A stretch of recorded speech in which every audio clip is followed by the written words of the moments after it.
Hello and welcome to the Codex Prime podcast. We are on episode 118 and it is Tuesday, May 1st, 2018.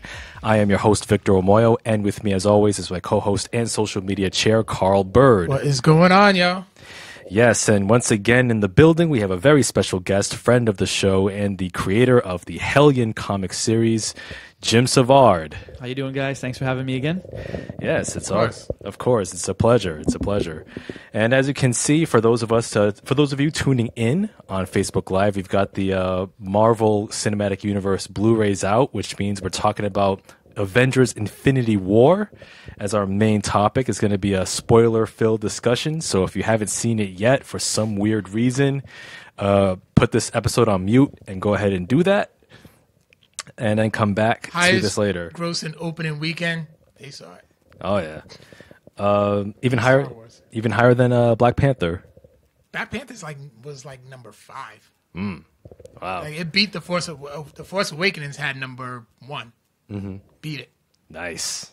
Yeah, that's for a domestic box office, right? I want to say it was domestic. Yeah, because I know Black Panther hit the 1 billion mark worldwide. Yeah, but that took time. Yeah, it didn't do it in its opening weekend. Right. Yeah, and I know it's in the top 10 of all time worldwide grossing films. And Avengers: Infinity War will definitely it's on its way. It's going to sink the Titanic. I'm pretty sure about that. Time will tell. Time will certainly tell. But yeah, we've got Avengers: Infinity War on tap, as well as some other nerdy goodness coming at you. As always, we're going to get into what we've been up to this past week, beginning with you, Carl, as you're sharing the episodes everywhere on Facebook. What have you been getting into? A shit ton of God of War. All right. At least when I can get to it. Okay. But I mean, that game is just amazing. I want to go home right now and play. Yeah. Now, Jim, you familiar with the God of War series? No, I'm just through commercials. I'm not a gamer, so yeah. But I do know what it is. Yeah. God of War. It's the 4th game in the main series, and it's a reboot and / sequel to the previous 3. And it's a really interesting game. The main character is Kratos, and he's sort of a demigod, or a god made in mortal form. He became the god of war in ancient Greece, and then he slaughtered the Greek pantheon, and then he made his way, I guess, centuries later to good old Norway, where Norse mythology takes hold, battles Odin and Loki and all those in the Norse pantheon. And in that game, you play as Kratos, and he's accompanied by his son Atreus, and they're trying to, make their way to the mountains to scatter his wife's ashes. And along the way, they run into afoul of some Norse mythology enemies and creatures, fairies, dark elves, That's name cool. It. Yeah, it's an amazing game. I will say it's very cinematic, especially in this presentation. In terms of gameplay, the combat, as Carl will attest, is deeply satisfying. It's just so fun, like swinging the Leviathan axe, which is imbued with different runes and gemstones, and you sweep enemies up and you can juggle them in the air, swinging the axe and whatnot. Atreus is also a great sidekick. He shoots. You can power up his arrows. He's a good archer, so he can stun enemies or deal more damage. In terms of the puzzle elements, it's been pretty interesting, and the level design is well thought out. I can't say too much without spoiling certain plot details, but I will say that it is a long game, so I'm expecting a good 35-40 hours total. Oh wow! To get my teeth sunk into everything. But yeah, it's been a great experience, and I know, Carl, you're still in the early bits of the game. So I am. Yeah. You got a girlfriend and her 3-year-old child that need your attention all the time. You got to give it to them. Yeah. So you got to put it in the back burner and just. I mean, of course you can play God of War in front of the 3-year-old. It's fine. No, she's actually okay with it. Oh, okay. She's okay with God of War. She don't trip over God of War. It was The Last of Us that got her. Ah, okay. The what? The Last of Us. Okay. Yeah, it's a post-apocalyptic game, which I think A Quiet Place took some inspiration from, in terms of its depressing tone. Okay. Yeah. Yeah, that's pretty cool, Carl. So besides God of War, anything else? I caught the Bruno Sammartino DVD, not DVD, the documentary that was on the network. Oh, okay. Yeah. First of all, I was saying like their WWE's documentaries are like so good and so well put together. Yeah, they are. And then the way they just grab like all the resources, because they pretty much like, it's like they pretty much didn't own any like footage of Bruno. I mean, yeah, they did some, but they had to acquire some from Pro Wrestling Illustrated, and then from other resources, because they talked about how like when he was a kid he had to hide for the Nazis for like 3 years. And stuff. And then when he made it to America, he was basically just a blue collar immigrant, and he just worked his way up to superstardom. Yeah. Yeah, his story is amazing. Yeah. It really is. Like, I recommend anybody who watches, who's into wrestling, who wants to learn about him, because he just passed away. And of course, WWE was talking about him a bit. Yeah. That like, if you're intrigued to learn about him, I highly recommend that you watch it. Very well put together documentary. Oh, right on. He was in wrestling before wrestling was a business. You know what I mean? It was like wrestling was a career.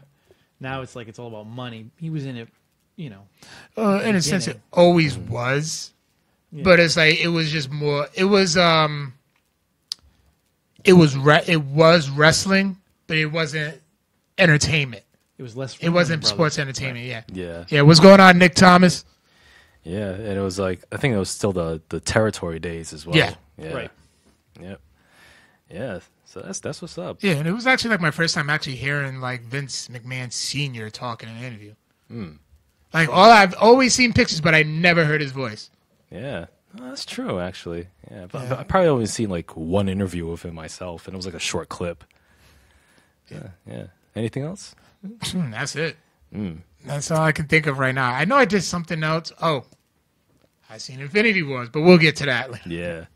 Yeah. So how about you, Jim? How are things how's life? Oh, good. treating you? Been reading, my usual comics and stuff like that, and a lot of movies.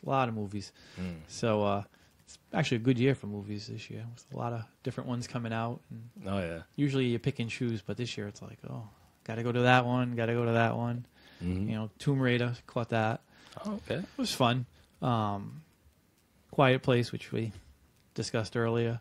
And like him, Infinity War. So, just hanging out with the kids, and that's it. Life. Yeah. Yeah. Any what's the latest update on Hellion? We're hoping to get the last 2 issues out this year, and we're going to go to trade.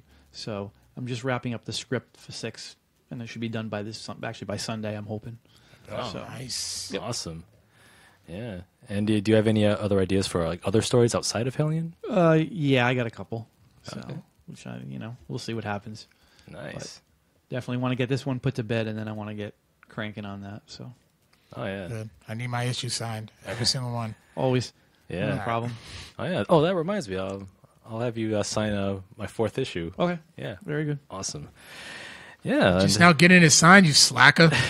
And Reagan calls me slacker. I've been slacking. Well, Calls everybody a Well, slacker. Oh, okay. I thought I was special. well, to be fair, I think at the time you had a rotator Yep. cuff. Yeah. Yeah. Okay. Yeah. How's it feeling Yeah, now? Good. I can raise my arm all the way up. I'm feeling pretty good. Good. So, Yeah. Awesome. And the supervillain is on. Yes. He says, "Hey, Codex Prime. Hey, fellas." So, Yeah, John Haponic has joined the chat. He's he's a staunchly pro DCEU fan and anti Marvel. Even despite his better judgment, but he'll see the light one that's day. your friend now. Yeah, I know, but well, I'm a DC guy too, right? well, yeah, but you are smart enough to know that BVS was awful. yeah, Yeah. Well, it was what it was. It gave us Wonder Woman. yeah, The start of Wonder Woman. yeah. So that was a whole thing. That was exciting, but it crucified Doomsday. Oh yeah, it certainly did. The overly mutated Ninja Turtle. The thing that looked like Abomination from the Hulk movie. Yeah, Yeah, Abomination looked better than that. I don't know about that. Abomination's supposed to be ugly. That was a, That dude Rot, was too. awful. man. Oh, the Incredible Hulk. But yeah, as for me, what I've been up to, also movies. on my end. Watching some more old classics and whatnot. Just the other night, I watched with my girlfriend because she hasn't seen it for the first time. We watched The Shining. Oh, Really? Yeah, and she loved it. Was she scared? did he pop out of a door saying? Yeah, here's Johnny. Yeah. No, I did not. No. She actually did find it rather unsettling. Not the "here's Johnny" part, but the scene with the woman in the bathtub who starts decomposing. Yeah, that was pretty freaky stuff. Was she like, ew? Not just that, just the horrifying look. Because I guess she's not a fan of body horror, so it's she gets creeped out with Jeff Goldblum's The Fly. Okay.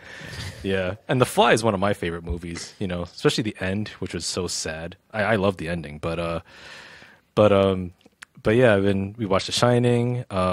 We checked out this documentary on Grace Jones, which played the kid. That woman terrifies me. Yeah, Oh, you yeah. want to talk about scary? Yeah. That woman terrifies me. Yep. Yeah, I've only just seen her in Boomerang. yeah. And I was the whole scene where they did the commercial and she gives birth to the bottle of perfume. Oh, Strange. Yeah, Strange. Oh my god.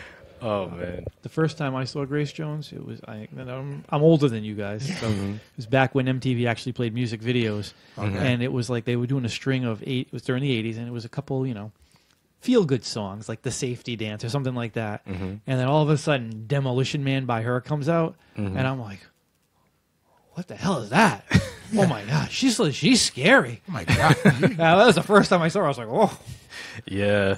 It was the documentary too. It shows her some behind the scenes footage, her revisiting Jamaica, and then some recent concert footage. I think it was either recent or back in 2005, and she was performing all many of her hits, and it was wow, she still got it. She still got the rhythm. Yeah, she's 60 something. Yeah, she's still has that striking. She can still strike fear in the hearts of men and women. She's scary.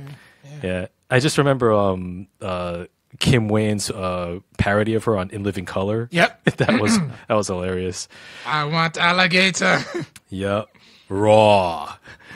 Oh man, but yeah, that was a good documentary. It was Grace Jones, Bloodlight, and Bammy, and that was playing at the Cable Car Cinema downtown Yeah, Providence. see, this album cover just did it. Woof. Yeah. Yeah, see? Yep. Yeah. That's which album is that? Slave to the Rhythm. Slave to the Rhythm. Yeah, the album cover is something. Yeah, that woman scares me. And speaking of the Cable Car Cinema, there's some unfortunate news. They're actually closing down by the end of the month. Really?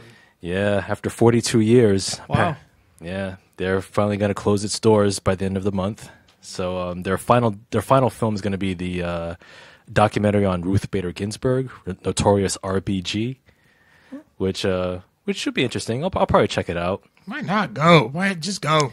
Yeah, and also too on the movie front, because this reminds me, because Cable Car doesn't accept MoviePass. MoviePass for brand new members, they actually made a two changes to their membership policy. With MoviePass for new members, you unfortunately are not. You're not allowed to watch as many movies as you want per month, like one per day. For new members, you can only watch 4 movies in a month. And I don't want it no more. yeah, That is. and also you get a 3-month, I think it's a 3-month trial subscription to iHeartRadio, and then afterwards you have to pay $20 a month if you want to keep iHeartRadio. I don't pay for iHeartRadio. Yeah, well, I don't know what it is, I have but CDs. I'm all set. yeah. So right now, MoviePass they appear they're still trying to figure out the kinks. But for someone like myself who's been a member since December, I still have a chance to watch as many movies as I want in a given month, provided that they're not 2D screenings or IMAX. Oh, I mean 3D screenings or IMAX. I'm sorry. So I'm good. But for new members, yeah, they're kind of got the short end of the stick. We're not going to get many new members in that, Yeah, they're not. Well, I think they're still trying to iron out the kinks. They're trying to figure out a good equilibrium because their now former business model was kind of unsustainable, because the fact that you can, with a MoviePass, you can pay $10 a month and watch as many movies as you want in the theater. So theoretically, you can watch one movie per day. And not only are you now limited to 4 screenings if you're a new member, but you can't watch the same movie twice. on Movie Pass. So that's kind of a drawback. And they really keep track of like every movie that you watch. Yeah, on the app. You're at least up to about a good 30. No, I'm only like 16. Really? Yeah, because there's still some movies out there that's like, I mean, I could watch bad movies and not regret it, like I did with Acrimony, but It's me. But- I really couldn't believe it. but at the same time, it's like, that's time and gas money to watch a bad movie. It's like, it's still kind of concerning. Just go to Providence Place Mall and just like walk. Weather's getting nice. It is getting nice. Oh, Providence Place Mall, I try to avoid. Understandable, but I mean, if it's right there, then why not? Good place to people watch. Is People it? watching is fun. Is it? Yeah. One time, Yeah. One time I was at the Emerald Square Mall and I was on the third floor, Mm-hmm. and there was this little old lady on the bench on the floor beneath me, and I was waiting for whoever I forgot who I was with. She was shopping, and I'm watching, and this little old lady sitting there, and it was the winter. She has a little hat on, and she dozes off, and people are walking by her, and they're just looking, and it's like being on candid camera. It was hilarious, and they're all looking, and then this little old gentleman went up to her and got like really close, like right in her face, because he thought she was dead. And then all of a sudden she opened her eyes and she started screaming and he started screaming, and it was the funniest thing I've ever seen in my life, because he really thought she had just died or passed out, and he was like, and she's like, That's it was hilarious. pretty funny. That's hilarious. Oh man. Kyle, first of all, he said the haters have arrived. Ah, yes, Yeah, Kyle is the most diabolical hater this side of the Mississippi. that's right. He is. I gave him that title back in a long time ago. And he says, "Can I watch Avengers with my pass?" Not until May 11th, unfortunately. That is awful. Yeah. That is awful. Man. Yeah, Disney, they're pretty strict when it comes to Movie Pass. Like with brand new releases under the Disney umbrella, whether it's Marvel or Lucasfilm, you can't watch any of their movies with Movie Pass in the first 2 to 4 weeks. But in the case of Infinity War, it's the first 2 weeks. So I think it's until, if I check my calendar, I think it's When Deadpool comes out, well, definitely when Deadpool comes out. But I think it's on May 11th. You can use Movie Pass for Infinity War. But for right now, you got to pay the full he's meal. like, "That's the movie." You need a handbook to figure out how to use Movie Pass. Nowadays, yeah, like it was just like when he first got it was just, hey, for $10 a month, I can see any movie I want once a day. Yeah. Unfortunately, you gotta. I mean, it's worth the money though. It is. I will say, but we'll get into that in a bit. And other last bit of things, a bit of business I've been up to. I watched last Friday's Greatest Royal Rumble. Oh, event. okay, yeah. We got to get into that. We got some wrestling fans in here, so they want to hear our thoughts. Yeah, the greatest Royal Rumble. It took place in Jeddah, Saudi Arabia, last Friday, and it was just basically It was nothing special. It was nothing special. It was a televised house show, Right. where all the titles, except for the women's titles, because they're not allowed to perform, they were on the line, and there were no title changes whatsoever, except for the Raw Tag Team Championship, which the new champions are Matt Hardy and Bray Wyatt, and everything else was pretty much status quo. Brock Lesnar faced Roman Reigns in a steel cage match, which ended with Roman spearing Brock Lesnar through the wall of the cage, and then both men landed on the floor. However, Brock Lesnar landed on his back first, so he won the match on a technicality. So he's still the champion. Roman Reigns lost his second match against Lesnar in the same month for the Universal Championship. So now people are wondering, well, what do you do with him now? Since you've been shoving him down our throats as the big baby face, now he's lost to the same guy twice, who barely defends the belt. So it's like, where does Roman go from here? What do you do with him? And Kyle said, "My twin went viral." His twin.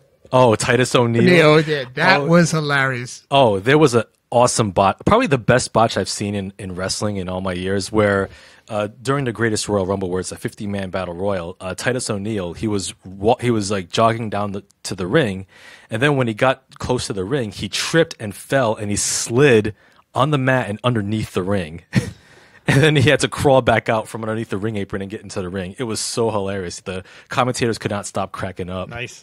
I haven't seen nothing that funny since Taka Michinoku got eliminated by Big Boss Man in Royal Rumble and almost and pretty much broke his face. Oh man. Like he literally just like flipped and then Yeah. like Jerry Lawler laughed so hard. Like they showed the same thing probably like 5 times throughout the same Rumble. Yeah. Like if you remember the Shockmaster from WCW, remember how like he had the big explosion and he fell through the wall? Yes. Yeah, that like Titus O'Neil's slide botch was on that level. Oh, wow. Yeah, it was so hilarious. And there were so many internet memes about on it. Oh, I'm trying to man. I'm trying to show him the slap. Yes. But the best part about it is like he's owning it. Oh yeah, Titus O'Neil, he was a good sport about it. He's Like, just like, I fell. yeah, and then even WWE and the WWE made a T-shirt on it. Did they? Yeah. So yeah, and also the greatest Royal Rumble match itself. The ultimate winner was Braun Strowman. He won the trophy and the commemorative title belt for the Royal Rumble match, which looks more prestigious than the actual Universal and WWE titles. Funnily enough, and ultimately, like I said, the show was. It was fine. Like it was 5 hours, but I skipped a lot of it.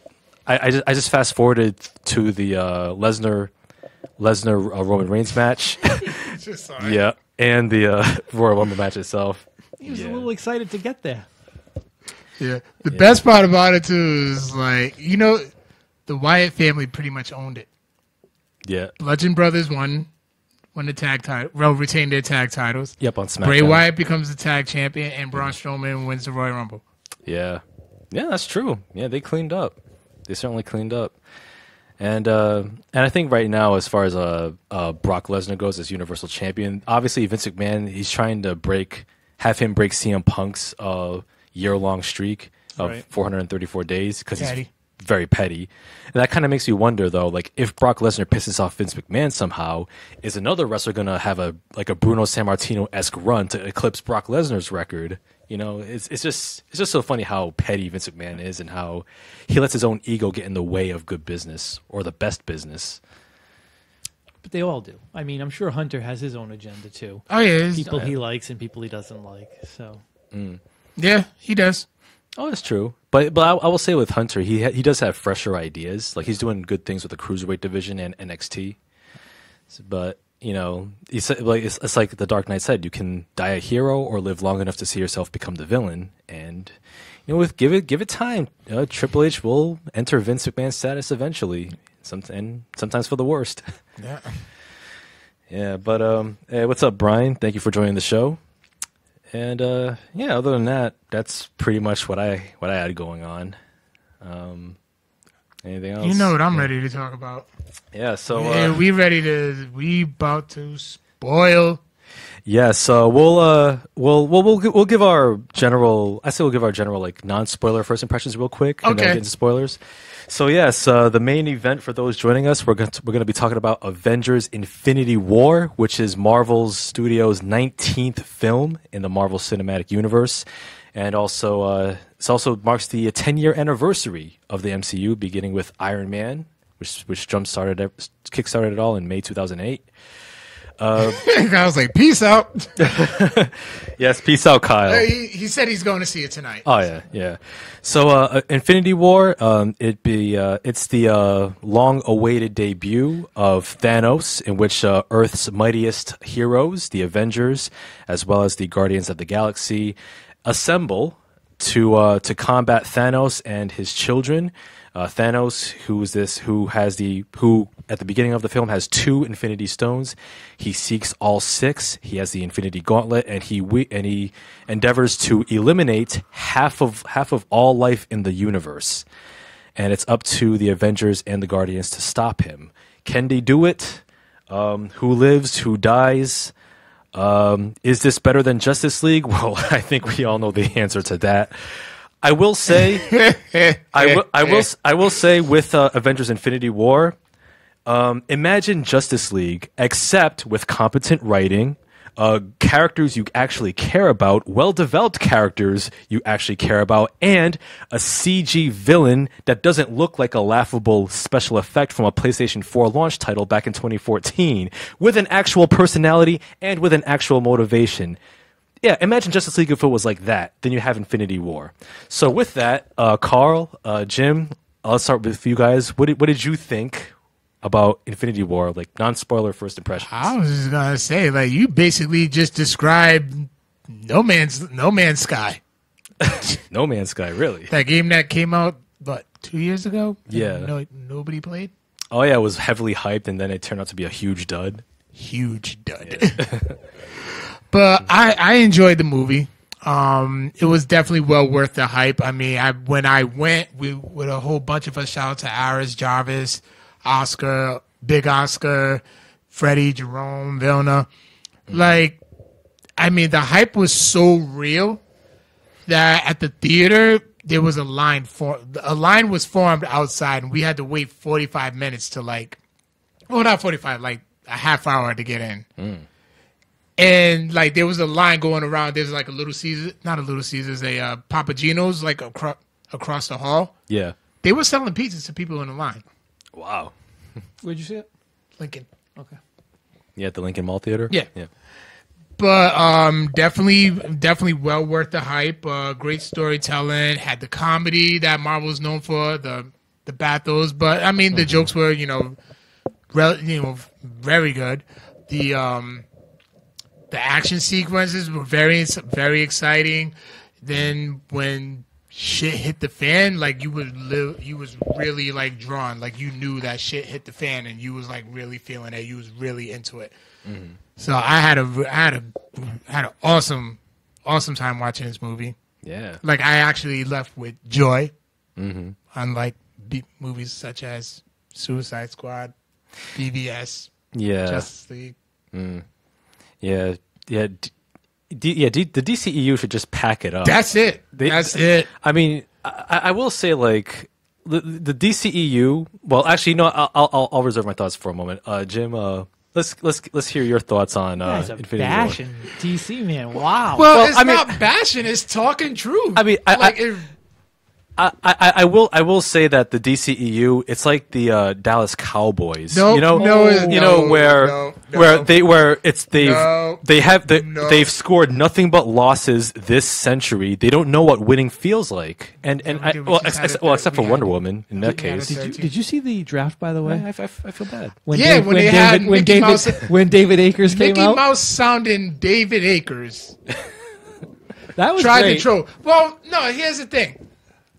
At least when Drew Pearson, because this is in reaction to Drew Pearson trolling the Eagles fans because the draft was in Philly last year. Mm-hmm. So, of course, Drew Pearson, just letting out some hate. Mm-hmm. Why not? We actually send a Super Bowl champion. A Super Bowl champion actually did it. Now they send Mickey Mouse sound to David Akers, who is a kicker. Mm-hmm. Who's never won a ring, okay, to now trolling your current Super Bowl champions. I'm like, it didn't really hit. But hard. dude, there are more guys on the Eagles that have a championship ring right now than the Cowboys. Yeah, that's right. True. Because majority of our team is young now, depending on if Jason Witten goes. I think did he retire?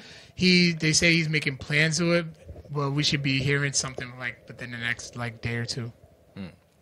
Yeah. I want him to get. I at least want him to get a ring. Yeah, not happening. But Jim, what did you It's think? happening. I liked it. I would. It was the best team movie Marvel put out, hands down. Right. Best team movie, and I found it entertaining. The character development on most of the characters were really well. Some characters stood out way more than others. Some they massively dropped the ball on. It was definitely worth seeing, and no regrets. I think I'm a DC guy, but I have no problem sitting through a Marvel movie and enjoying it.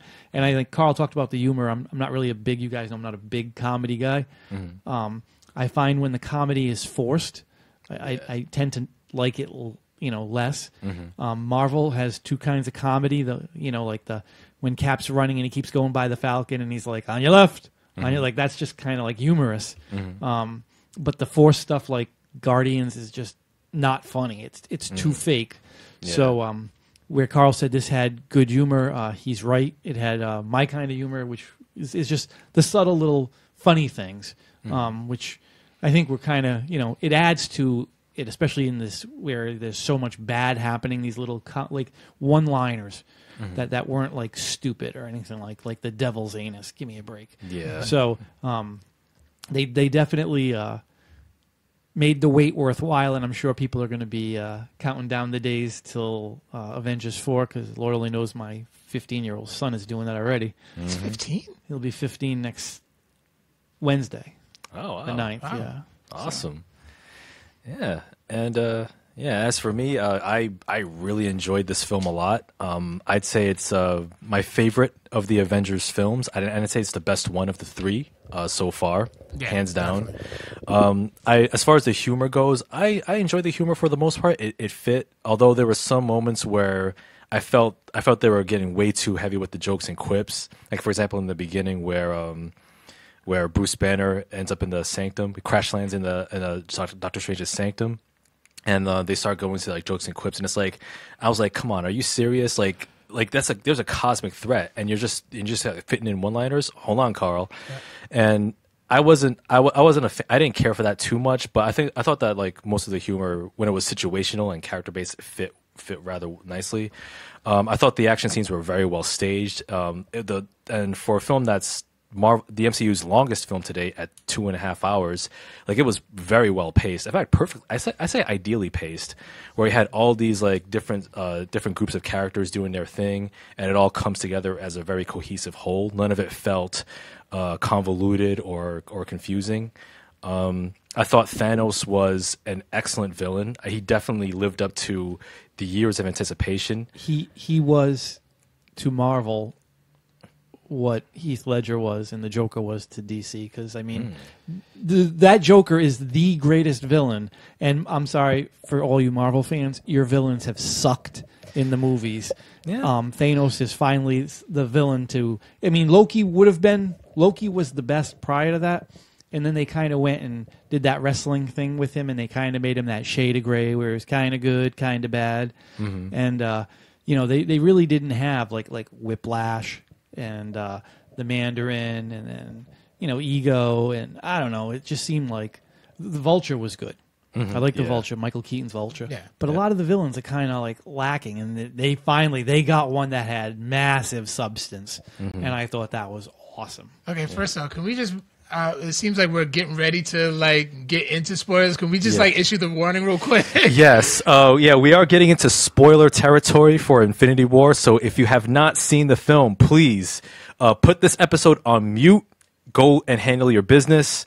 But if you have not seen the film, we are getting into spoilers. So spoilers in 5, 4, 3, 2, 1. So if we ruin this, it's Carl's fault. Possibly. Yes. Okay, so Yes. honestly, I would have to say like Thanos and Killmonger are probably neck and neck for the two best Marvel villains. Absolutely. Like, Absolutely. I can't. No, Killmonger was just bitter. That's all. He was a bitter. right? But you know what? We was actually able to relate to him. Okay. Into what he was saying. And I understand that. Yeah, and as far as like, and then it's like Marvel has finally taken the turn and improved on their villains, because usually the villains are what they're carbon copies. Yeah. Either carbon copies or just like completely forgettable. Correct. Yeah. So it's like, because I can't even remember the Destroyer from Guardians 1. Was that his name? Ronan the Accuser. Thank you. See, Yeah. point proven. Yeah. Now, like, as far as like Killmonger and Thanos, like there was actually points in the movie where you kind of cheered for them. Yeah. Yeah, and what's interesting was in Infinity War, the way it was, the way the plot structure was set up, it was kind of like Thanos was in a way the protagonist. It was like you were following the movie from his point of view. Yeah. And you kind of understood his motivation. And even though, he is a complete sociopath, psychopath, like his reason for wanting to eliminate half of life, all life in the known universe, was actually logically, or rather illogically, from a twisted point of view, it was logically sound. Where like he used his own home planet of Titan as an example. Where my home planet Titan suffered from overpopulation, not enough resources, too many people. What do? At least I have the will to make that hard decision and live with that decision. And he pretty much destroyed his own home planet. And he applied that same principle to many of all the planets that he. Well, actually, he didn't. That's he his planet. His planet didn't. No, he wanted to save it. He didn't want. They did it to themselves. He was all about balance. That was the big thing. He wanted balance in the universe. Yeah. But my question was, who died and made you a decision maker like that? How do you know what's going on in other planets? He's just, I want the whole universe this way, and it's like, why? Yeah. It's like you're in your own little shell. Just stay in your own little shell. And so he definitely took the prize for being the best villain. I mean, he just and you're right. And like I think the ending of the showed how like tapped he is, because he's just like I want him to be sucking on a lollipop at the end. That's like how it felt. Like it was like on the farm. It's like He said that I will. He said at the snap of a finger, I will go back to Titan, wake up, and watch the sunset. Yep. And that's exactly what he a did. happy universe. Yep. With a smile on his face. And I'm just like, you fucking dick. Yeah. That was fucking dope. I in a sense, I was really happy that he made a promise and fell through on it. Yeah. And also too, like Thanos is one of the best types of villains, like the type of villain where that they absolutely believe that they're the good guy and they have conviction and follow through. Like for example, Magneto. That's He's what makes just him like so Doctor Doom. compelling. Yeah, same thing. Or Doctor Doom, where Can't wait to see him in and the MCU. yeah, Doctor Doom. Yeah. oh yeah, because Fantastic Four has not been done justice at all. Well, see Yeah. now On Fantastic screen. Four. Like I liked the first two, the I did. Jessica Alba ones. I thought they were good. My issue was they really screwed the pooch on Doom, because the voice, like I was expecting someone with a deeper voice, more menacing, and this guy was too Pretty. and too Hollywood. His voice was too Hollywood. Yeah. I wanted someone who'd sound like he'd been to like hell and back, and just like more menacing, and they didn't give us that, and that's a shame. So I'm like you. I want to see a real badass Doctor Doom. yeah, Even physically, he was skinny. Like Yeah, he wasn't. Yeah, he wasn't like cut. He wasn't your average like muscle bound villain. But it was. It's more like he was an intellect. yeah. He was like a GQ model, basically. see what I was talking to Trevor about this. Trevor's my son. We were talking about Infinity War, what was going on. I go, what would be kind of cool is if the villains were helping the heroes fight, because everything's at cost. And then we're like, well, there are really no good villains. What villains could help? They all been. They're They all all been died. They're They all died. and they're lousy. They're all just lousy villains. And then I was like, oh man, could you imagine if we had like Magneto and Doctor Doom? We in can't the have fight? Magneto in the MCU. Yeah. So Magneto would literally like kill everybody. Yeah. Well, He can literally destroy the Infinity Gauntlet. no, He they controls metal. well, yeah, but So he they're just- probably like some comic logic where it's like, oh, it's that metal he can't control because it's alien. They Or something probably like would. that. Do, yeah, they probably would do something like that. But in all reality, like Magneto can kill Iron Man Yeah, you could just with a snap of a finger. Like crush him like a can. you guys are big on the snapping the finger. yeah. Yeah, jazz hands, man. But also, Nick Quattrini, he chimed in with a question. Yeah, I was wondering where he was during the end. Two questions. I have his glove. It looked like it broke when he snapped his finger because he used it twice. And how did the Red Skull end up on the planet? I didn't understand that. But that's actually, I can answer the Red Skull part. Yeah. It's actually part of my Easter eggs that I researched. Oh yeah, Yeah, because after Red Skull's death in 1945, his spirit transported to Vormir, and he became the guardian of the Soul Stone. yeah. I was very surprised to see That was a Red great Skull. scene. That was Yeah. a great scene. That caught me off guard. Different actor though. Yeah. Really? Oh, it wasn't Hugo Weaving. It was Ross McQuaid from The Walking Dead. Oh, okay. Yeah, no. Aaron, I think that's who he plays. Yeah. That was him. Yeah, Hugo Weaving did not come back to reprise the role. That is Oh, wow. awful, but I Oh, mean, I knew something you guys didn't know. Okay. I love it. listen, Carl, you didn't do your homework. it was one. yeah, it was yeah. one that I missed. Wow. Man, Oh, there's a lot of Easter eggs that I missed. I think I only Yeah. got about a good 10. yeah. 10. And that was interesting, because I was thinking, like, why is Red Skull there? But then I remember in the first Avenger, when he grabbed the Tesseract, like his body, his soul in this case, transported up in that beam. That was so cool. Like Yeah. when he used out, I was like, oh wow, that's cool. Yeah, and it's funny because like he's cursed with knowledge but no power. Right. Yeah, and that reminded me too, like with Thanos and Gamora. Like, what did you think of their relationship?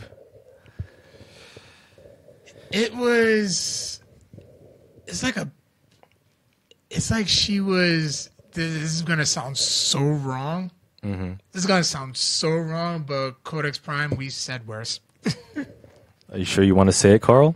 You're the one that got people in your basement. So it's like finally, like you. Okay, I'm gonna clean it up. Okay. For your sake, I'll clean it up. All right. It's like she finally got a chance to confront like her father that's done her wrong all this time, and she's finally like standing up to it. And he's still like he had some remorse, but he still had that agenda. Mm-hmm. And by the agenda was retrieving the Soul Stone, and he did it by any means, even if it hurt him. Yeah. Like he actually shed tears. Tears. He had true regret for killing Gamora. Yeah, and which was dope it was like he said you sacrificed somebody, so then what you thought that he did, and he's like, you have nobody to sacrifice. You have nothing. You love nobody but yourself. And then they show Thanos crying, and then Red Skull says, those tears aren't for him. Ooh. And she's like, wait, what? And he just kills him. Yep. Tosses her off the side of the cliff. Yeah, like it's like that. She's still daddy's girl though. Like I think that's what it for her. It was they still had that lousy relationship and stuff, but it was like when he first meets her, he kind of like hides her from seeing what the atrocities that are happening. Yeah. Mm-hmm. So I think part of her was like he's a bastard, but he has kind of taken care of me. So there's still that I hate your guts, but I love you because you're still my dad type of thing. Yeah. Yeah, it's like the uncle That was paid your definitely- way. It's like the uncle that paid your way through school, but yeah, touched you inappropriately. Oh, the Chris Rock joke. Yeah, I remember that's what I that. thought. That was the Yeah. best way to think of it. That's what I was trying to say, but it was Yeah. like, how can I clean this up? Yeah.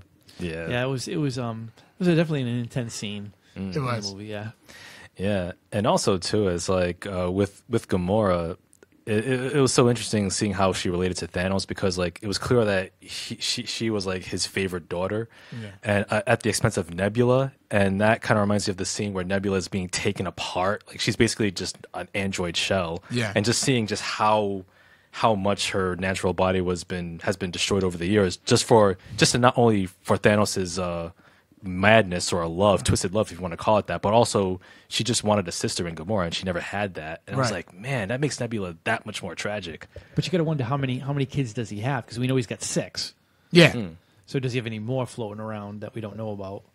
Oh yeah, because we possible. see because we The 4 things that look like they're from Hellraiser. yeah, They're his kids. oh yeah, Ebony Maw, Yeah. Cull Obsidian, Proxima Midnight, and Corvus Glaive. Yeah. Ebony Maw, that was quote unquote Squidward, right? Yeah, like Triple H's nose grew a face, basically. Good one. Who was his voice though? Oh, I should know this. I'm gonna pull it up. Actually, I have the. Because like I'm sitting there listening to him, and he just sounds so familiar, and it was killing me. But then I had to like stop thinking about it because I wanted to, keep up with the story. And then he would talk again, and I'm like, yo, who the fuck is this guy? Yeah, I'm pulling it up right now. I'm looking at the cast list on Wikipedia. Isn't Wikipedia so convenient? It really is. Let me see. Oh, the Black Order. It was Tom Vaughn Lawler as Ebony Maw. Yeah, I don't know what he was in, but I mean, let me ask you, Jim. Since you're more familiar with with the Infinity Comics, like are those ages same ago. like are those same characters featured in the Infinity Run? The one that's coming out right now, Yeah, or the one that the Infinity Gauntlet from like. the Infinity Gauntlet. Oh, they're different characters. Different characters? I'm- Okay. I'm like, Yeah. there are some things I'm kind of disappointed about. Oh, Well, 'cause there are characters that they couldn't use. Right, like you can use Wolverine. Yeah. Like So- it's funny because we were looking through the Infinity War comic, and Trevor was counting the characters, and he's like, "There's only 3 of them that were actually in the movie." So it's kind of like, Yeah, but one thing I did say that I was going on when you mentioned Bruce Banner when he fell into Doctor Strange's sanctum. Yeah.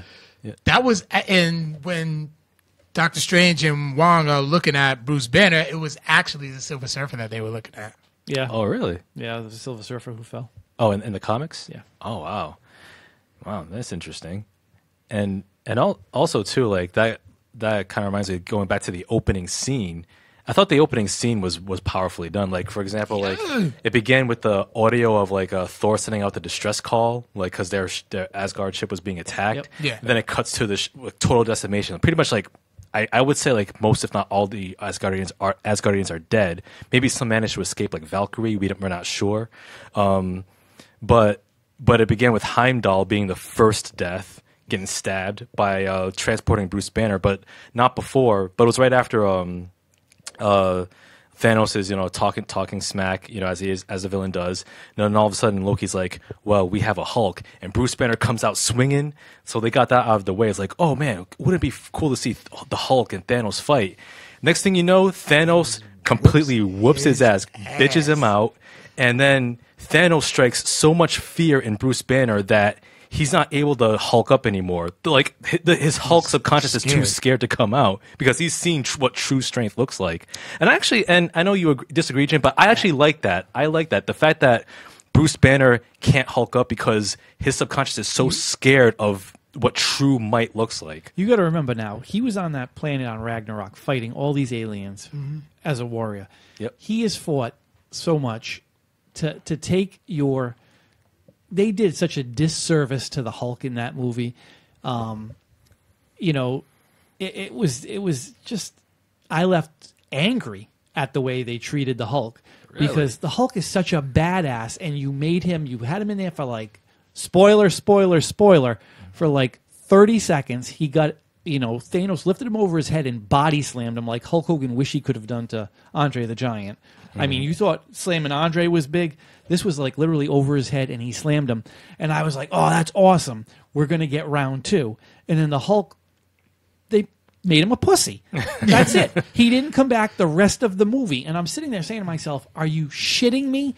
This is like one of your strong, physically brute strength. And, you've taken, and then, through the and I think one of my issues was with, there's way too much Mark Ruffalo in this movie. Right. And when they have him in the Hulkbuster, Yeah. I don't know if that was like a last minute change, because we saw so many times on trailers with the Hulk actually running with them. Yeah. And there was no Hulk to be found. And you had Ruffalo, and then the scenes where you see him with the top of the Hulkbuster off, they look so fake. It was almost like it was like a last minute CGI to get it in there. It just didn't look right. But I thought what they did was just terrible, because the Hulk is, like I said, he's your brute. If you don't want him in your, I know Marvel's had a hard time with Hulk in Hulk movies. If you don't want him, just get rid of him. Just, you had him on another planet. You could have just left him there and forgotten all about him. But to take him and make such a disgrace of him is an embarrassment to your brand. He is too good at, he's like, take the average person who knows nothing about comics. You all have if you said, hold up pictures, you could show Batman, they'd know who Batman is. They'd know who Spider-Man is. They'd know who Superman is. Yep. And they'd know who the Hulk was. I mean, don't forget, the Hulk goes back to the 70s with the TV show, and I mean, even further with the comics, but Yeah. the Hulk is someone people know. Right. If you showed them a Doctor Strange, they wouldn't know who Doctor Strange is. Correct. And before the movies, how many people would know who Iron Man is? Seriously. Yeah, man, was like I'm a talking devious character. the average person, not the comic book fan, not the people like us. So you've got a character that is kind of like a face of your franchise, like not the face, but so well key player. recognizable, and you make him to be a pussy. It just, to me, it was too much. Like they could have, especially when he was back on Earth, when Thanos wasn't around. Now he's afraid of them too. Like, you want to be afraid of Thanos? I could have bought that if he fought him again or saw him again. But his little cronies, come on, that to me was wrong. Well, one thing I would say about that beginning scene was, what's his name, Ebony Maw. Yeah. His speech was, because he was talking for Thanos. Oh, yeah. At the beginning of the movie, he said, he's actually showing you mercy. Like right then and there, I'm like, they may just have their hands full with this one. If this is mercy, like as like the children of Thanos are still stabbing people, Yeah. and that's when I'm like, okay, we may have something serious. Like I'm like, in already the beginning of the movie, you're getting death, Yep. and not just one death, like one death that like Heimdall. Yeah. Like I was like, damn man, they really letting him go this early. Well, you know what you got to look at the reasoning for that too. With Asgard gone now, and being the gatekeeper, there's no gatekeeper. There's no gate. There's Yeah. no So gate to he keep. was kind of a sacrificial lamb. I mean, if anyone didn't expect Loki to die, like everyone, we knew Loki was going to bite it. I Yeah. mean, that was no surprise. It's almost like the people who did die were really not shockers. I wanted a shocker. That's what. That was my like initial prediction, because like I'm like, okay, I had to go. I went into this movie knowing that this is just part one. So it's like, okay, there'll probably be one major death, but I'm like, they're gonna kill off some like characters that we don't care about. Like my prediction was Nebula, and Vision. Like think about it, like. Yeah. Does anybody really give a shit about Vision? Well, we knew he was going to die too. Oh, Yeah, yeah. he has this. Yeah, he that has was a the gimme. The time stone. No. No, soul. So No. No, not the soul. Mind. Yeah. It was the mind. I think it Yeah. was mind. Yeah. yeah, but He had the last stone. Yeah. So like he basically had a target on his forehead the minute he Exactly. appeared in You- Ultron. Bullseye. Yeah. You knew Thanos was coming. He was coming to give him those hands. Yep. So, dead. Yeah, he did. Yeah. I'm sitting here, we're talking, and you know what I was thinking was just the after scene credit for Black Panther and the after scene credit for Thor. I think it would have been better if they had switched the two of them and maybe shown Bucky after the Thor one, and then have Black Panther, because going into the Infinity War, it would have been a nice little segue, because kind of where Thor Ragnarok ends is where the Infinity War picks up. Yeah. So, but you have Black Panther in the middle. So if they had switched it, that would have been kind of a neat little switch. But that's just neither here nor there. Yeah. But then the way that Loki died, I'm like, like like that was me. yeah, I will say, like, when I saw Loki die, you know, I had two reactions. One was wow, and second was yes, thank God, finally. Yeah. Because we had a little one too many fake outs with Loki, like the big fake out death in Thor: The Dark World, which was a forgettable movie, and then I think he had a bit of that with Ragnarok. But to see Loki finally die, like he should have, if you ask me, he should have died in the first Avengers movie, but because Tom Hiddleston was so good in the part, and he was so popular, because of fan service, Marvel decided to keep him around. Like to see him finally die, especially in that grim fashion, and then with Thanos says no resurrections this time, I'm like, yes, yes. Well, it's funny when he died. Two things came to my mind. Was first, it was the defiance when he looks at Thanos and says, "You'll never be a god." That was like a big "F you, Thanos." I don't really care. You might kill me, but you'll never be me. And I thought that was great. And the second thing was, it goes back to the Alien versus Predator movie, where the Predator catches an alien that's shooting out a baby one, and he catches it and he just goes, he snaps its neck and he gives a grunt out. And that was exactly what I thought about. It was like the Predator to the little alien, Thanos to Loki. It was just like, Yeah. and I was like, that's like that went right through my head. I was like, oh my God, I've seen this scene before, but just a smaller Yeah. scale. I was like, damn. Yeah, he took that one hard. Yeah. Yeah, and not to mention too, and Josh Brolin's performance. Yeah. Josh Brolin was excellent. His year is about to blow Yeah, he's within 2 weeks. Yeah, With he's- 2 movies being released within each other, he's gonna have a good year. Yeah, Yeah. just bulldozers full of money in his Yeah. bank account. Oh, the the highest grossing opening week of all time is him. It's his face. Yeah. Yep. Infinity War and then Deadpool 2 coming out in a couple weeks. Yeah. I'm a Cable fan. I'm not a Deadpool fan, so kind of Yeah, at that's that. right. Deadpool's funny. You know, Yeah, like, Yeah. and I he know. scores. The girlfriend in that movie is hot. I mean, it's a girl from Gotham. Morena Baccarin, yeah. Yeah, she's a very pretty woman. So my son wants to go see it. I usually let people go for because I heard about the last Deadpool. I go, you don't need to see it, Trev. So this one will. It's 15 years. Yeah, well, He should be fine. Yeah. all right. Yeah. But yeah, man, what what was another good part? Oh, I know this is a part of the MCU that we disagree on. I know Carl and we are fans of Tom Holland's Spider-Man, Peter Yep. Parker. I know you're not the biggest fan, but what did you think of his presence in Infinity War, especially the automated suit he has? Oh, the Iron Spider? Iron Spider, yeah. It was. I mean, it was toned down. He was good. He didn't bother me. Like I enjoyed. There were characters that had wins and characters that had losses, and he was a win. I think the only thing about it was he gets this new suit and oh my god, he knows how to use it right away. It's like it just. I'm like, really? That was the only kind of I mean, to be fair, he is a technologically intelligent and adept. I know.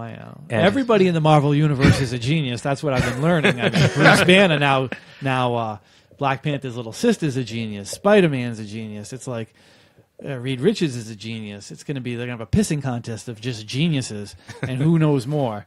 So Tony Stark, I forgot about him. Oh my god, and then Ant-Man. Well, Ant-Man's not a genius. well, Yeah. Hank Pym. Hank Pym. but Hank Pym was Ant-Man first. First, correct. So, Well, in this one, Yeah. we're working on Scott Lang, right? No. I know. Yeah. I thought that his role in his continued father son esque relationship with Tony Yep. Stark was kind of cool. Yeah. Especially at the end, jumping ahead where Thanos snapped his fingers and then random characters started disintegrating, just started turning into ash, and that one scene where Tom Holland that was some great acting. He was begging. Tony Stark was like, "Please, Mr. Stark, what's happening to me? Don't let me go." I don't feel good. He didn't know what was going on. Yeah. You felt it. Yeah, you felt it, and then as he was fading away, it's like, "Please, Mr. Stark, don't let me go. What's happening?" And then, He just Well, I had that. man, I had a little different perspective. I had a Walking Dead perspective with that. You guys watch Walking Dead? I used to. I stopped it. I'm trying to hold on, All right. but the interest All right, is gone. So here we go. Carl dies, and he manages to hold on for days, 2 days. Then the other people who are irrelevant last 10 seconds, and then all of a sudden they're a zombie. You watch Bucky. Bucky was like Cap, and then he's gone. And then Scarlet Witch was gone. And everybody's gone. But Tom Holland, Spider-Man, for somehow, his gets to be prolonged long enough to have this big speech when nobody else did. So it was a little too convenient. So I looked at that, and that's when I roll my eyes it was a touching moment, and I get it. But everyone else is biting the bullet like that, and he's kind of got this long thing to have this begging conversation. It was just a little... Too drawn out. too Hollywood. Oh, It was okay. come on, guys. And I do want to touch something before I forget, because you said it at the very start about the pace of the movie being great. Yeah. And I had talked to you before the show about we were talking about the reactions of people after people were crying. Carl saw people crying. I had none of that. I had the dead silence crowd, and I saw it 3 times. And there was no tears, but it was kind of like the dead silence. And I had asked these guys if it was, do you think it was because of the fact that so many people got wiped out, or do you think the fact of the way it ends with him just sitting there kind of enjoying a country morning? But I think, when Victor talked about the pace. Maybe people were kind of like thinking that wasn't the end, that there was going to be more. And that's where the silence came from, because it went by so fast. Oh, yeah, like 2.5 hours went by like almost like 90 minutes. So, you're almost like, is there more? And then it kind of ended. And I think I'm just trying to figure out if it was the disbelief over the fact that it just ended because he killed everyone, or not everyone, but or if it was because of just the fact that it ended with him kind of chilling on a country day, or just because it went by so fast. And then you bringing up the pace thing made me wonder, maybe that's what it was. It was just it ended, and people were like, kind of an abrupt. It wasn't really abrupt like that, but it was like abrupt, like subtle. Yeah. It was kind of like. But then again, it's a part one, right? Yeah. So it's like they had to leave some type of cliffhanger, and that was. I mean, that's how I took it. Yeah. Like I knew it was a part. I knew it was a part one. So I'm like, wow. I'm like, damn, this is it. But then I'm like, yo, he said he was gonna do it. He was gonna watch that Titan sunrise, and that's what he did. That's what he did. And I'm like, and also too the that final battle, that last stand, which takes place in two parts, like one in Wakanda, and one on Titan.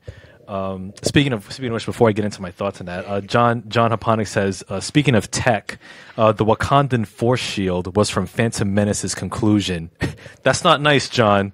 That's not nice, man. Come on. He's trolling. He's trolling, but just admit it. You enjoyed it. Oh, I saw that picture of you and Jess wearing Batman shirts to a Marvel movie. And I wore a Marvel movie too. I wore this shirt when I went to see Justice League. Yeah. So I mean, I can't knock it. Yeah. Plus, I'm wearing a Wonder Woman T-shirt right now, so because I don't have any Marvel wearing shirts. a fish T-shirt. He's a singer. Nice. Sorry, guys. But I was gonna say with that final sequence between Thanos, that final battle with Thanos and Iron Man, like the one part that I would say, like, the one part that I had the biggest problem with was where it was such a perfect setup where Thanos was battling Iron Man, and then he goes, I hope they remember you. And that's a great line. And then he like stabs Tony Stark right in the midsection. Like that's like a mortal wound. And I'm thinking, oh shit, Tony. Tony's getting ready to go. Yeah, he's finally gonna die. Yeah, he's getting ready to go. But then I wish too. But then because of the nanomachines, you saw him spraying those nanomachines on his wound. It's like, oh, that is such a cop out, and that's one of the biggest problems I have with not only Infinity War but from many of the MCU films, where they build up to those crescendos to like a completely genuinely emotional moment where death is certain, but then it's like Marvel goes the MCU goes like 9/10 of the way, but then they pull back at the very last second because it's like, we're kidding. But you know what? I think that's when I think they wanted to do that just to get that. Oh my god! Which is, I mean, I know you don't agree with it, but it's like it lets you know, like it's kind of like you're definitely into this story because you're like, he's really gonna kill Iron Man. He's really gonna kill Iron Man. Okay, no, it's not. And I honestly thought that was going to be like one of the major deaths. Yeah. But now that I think about it, because I've been thinking about that whole ending where everyone's fading away and that moment where Tony Stark is stabbed, I think that's foreshadowing. I think that's just a preview of what's to come. I think Tony Stark will ultimately bite the bullet. I believe so too. Because I think he said, I forget which movie said it. He might have said it in the first Avengers or in one of the Iron Man films where Tony Stark says, like, making the sacrificial play is not his style or something to that effect. I think Tony Stark is gonna make that play and he's gonna actually give his life, because when you think about like who faded away and who didn't, I think we all know, like, it's predictable that those people who faded away, like, their souls are trapped in the soul gem. Right. So I think that they're gonna come back. So they're benched. So technically they're safe, quote unquote. Yeah. So for Captain America, for Iron Man, for Hawkeye, who's probably somewhere who might make an appearance, who else stood around? Like Okoye and others, Bruce Banner. They're certainly most likely to die. Well, we won't see the Hulk, that's for sure, because he's going to be tied with his tail between his butt. We'll see him in part 4, Jim. We'll see him. They're saving it. It's a part 1. Made me sad. but I think that for those who were left behind, who weren't faded away, I think death is certain for them. I think Captain America's going to go. Yeah. I think Iron Man's going to go, and I think that has to happen, because if Tony Stark has another fake out death at Avengers 4 and he's still alive and breathing, I'm going to be really pissed off, because that's going to be the cheapest MCU move that they've made. Odds are Cap is gonna go. Cap's gonna be the one to go. They do need to kill someone. I mean, they need one of the majors, and it's funny that the people that are still standing at the end were pretty much the original Avengers. If you look at like the original team, none of them bit the bullet. You know, to have Black Panther go, coming off of a steaming hot movie. I sat there and I looked at him like, really, you got rid of the Hulk, get rid of Bruce Banner, like it was just so frustrating to see again. And I'm not even a big Hulk fan, but it's just gonna be it just really hair across my ass. It just really bothered me that much. But I just think that it was almost like they got rid of the magic, Doctor Strange, Wanda, and they left you with these people. And I agree. I think they do need. I don't think they're going to kill both Captain and Iron Man. Yeah. I think they'd be better served to kill Iron Man and have maybe find a way to download his presence into be the next Jarvis or something like that. I heard that's what they're gonna do, because pretty soon Stan Lee's gonna stop doing cameos. Because Tony, which is heartbreaking. Tony doesn't. I mean, not Tony. Robert Downey. I mean, the suit's uncomfortable, so it kind of makes sense to, I know a lot of it's CGI, but Chris Evans can just walk away. They don't need to kill Captain America, but I think Iron Man kind of. To restart, it would make sense to kill the one you started it with. Right. And, but nobody talks about Scarlet Witch dying. I mean, there's another one. Not Scarlet Witch, Scarlett Johansson. Oh, yeah, Black Widow. Yeah. Yeah, she's still around. That'd be one, I wouldn't mind seeing her go. I mean, it's just something, because nobody's talking about it. If you're going to kill someone, surprise us. That's what I was hoping for in this movie, a surprise. Well, I was surprised with Gamora. I was not expecting Gamora to die. I honestly thought, I'm like, you know what? They're going to start off, for the first movie, they're going to start off a little low and stuff. So I'm like, all right, Nebula's going to go. Didn't you see my thing on Facebook? I was like, let's take a survey. Who do we think's going to die? And I came up with 4 people, and it was Loki. And I was like, I had Gamora or Nebula, but it was Thanos was either going to kill Gamora or Nebula was going to die trying to save someone. And it was Gamora. So, I mean, I'm not surprised at that at all, because you figure he's going to kill one of his daughters. He's that much of an ass, and he's on a mission. One of them was going to get it. Yeah. So, but I thought it was going to be like the lesser, the lesser, the least favorite one. Yeah. I just say and I just thought, Nebula, and plus I played the Guardians Telltale. Nebula dies. Oh, okay. So I'm like, I was going based off of that. I'm like, okay, yeah, you know what, Nebula, I can see her going. That I think that what they're going to do is that they're going to start off. They were going to start part 1 small, kill off a couple of the least popular ones, maybe one major, and then we're gonna leave like how you said, children in tears. Like, when I left, I'm just like, there's kids here. There's kids here. Victor got his wish. Victor got his wish. And I was like, well, I mean, I didn't see them crying, but they was just like, in stun. But then when I walked out of that theater and I saw that girl crying, I'm like, Victor got his wish.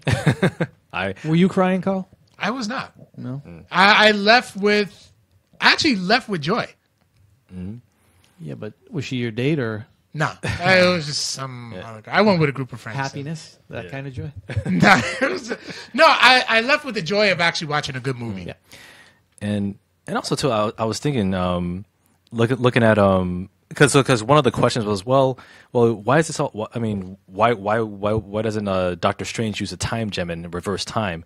And that because some fans claim that that's a plot hole, but if you think about it, it's not, because in Doctor Strange, when he fought Dormammu existed in a dimension where time did not exist, so he was able to create a time loop. He can't do that in a tangible world, and also Doctor Strange, as you saw in the movie, he used the time gem to discover over 14 million possible futures where they can win.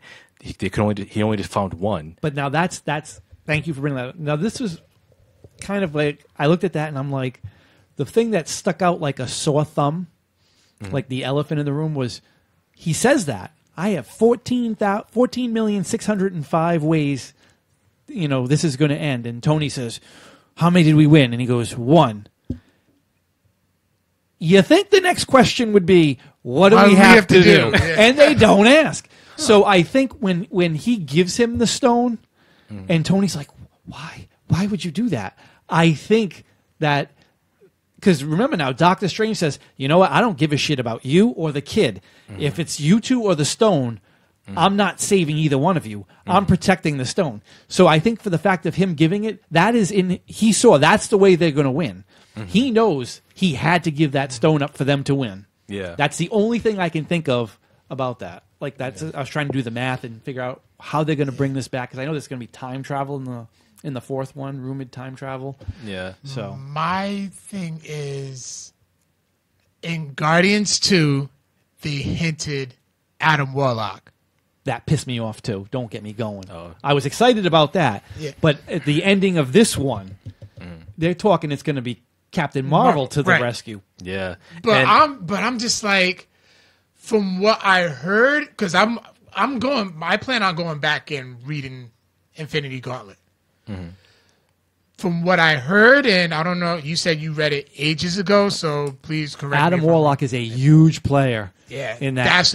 that's what I was like gunning for. But I'm like, oh my god, am I really gonna get Adam Warlock? No. 'Cause my curiosity is like so through the roof of who's gonna play him. Yeah. Yep, they said we're not going to get Adam Warlock to like 2020 or something like that. Trevor knows the date. He read that, and I was like so disappointed, because you're going to take this Captain. I guess Captain Marvel is going to be a huge player in the second one, Right. Yeah. and you're going to take someone that we have like a little screenshot of, like on a little pager.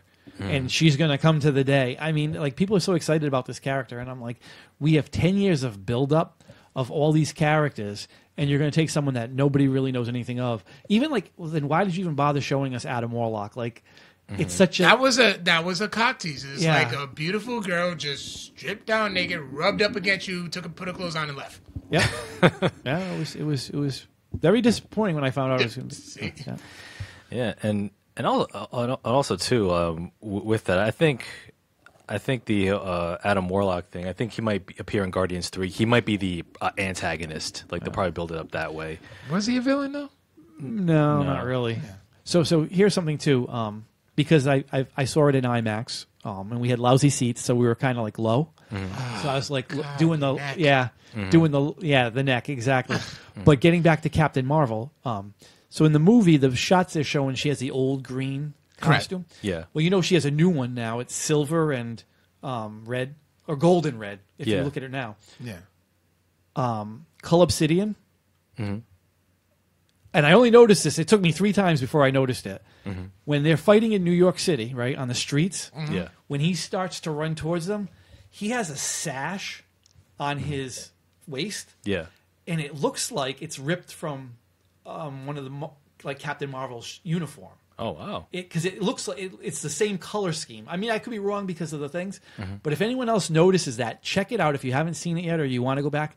He's the big, tall one, and he's got a big sash. He's got like a sash coming out of his like pants, and it looks like it's Captain Marvel's insignia. Oh, wow. I don't know if I'm right. I mean, it just resembled it. So, and I'm not going to go back a 4th time and see it. I'll wait for DVD. Yeah. So, if anyone else noticed that, I'd love to know. Oh, yeah. Absolutely. And, No, I'm just saying, Nick's like going in on the chat, saying he was agreeing with you. Yes, that was a great point, Jim. I remember Strange being cold, but then he made the sacrifice by giving up the stone. Then he also said, wasn't Adam hitting towards an Inhuman story? Because when they had that film planned, but then made the show and got the axe before showing. He had nothing to do with the. Inhumans? Yeah. No. Plus, Inhumans kind of bombed too. So It That did bombed. worse than bombed. Yeah. That's like erased off the face of humanity. I went to IMAX and watched those 2 episodes. Yeah. I'm sorry. yeah. I had to check it out. Yeah. I had to check it out. Although I will say, with characters disappearing, I do hope like there is one character that doesn't return because of it. I hope Iron Fist disappears, never to return, Jesus and I hope that's the explanation. Hey, whatever happened to that guy who ran that corporation? The kung fu hipster dude. Yeah, what was his name again? And then it just just leaves it at that.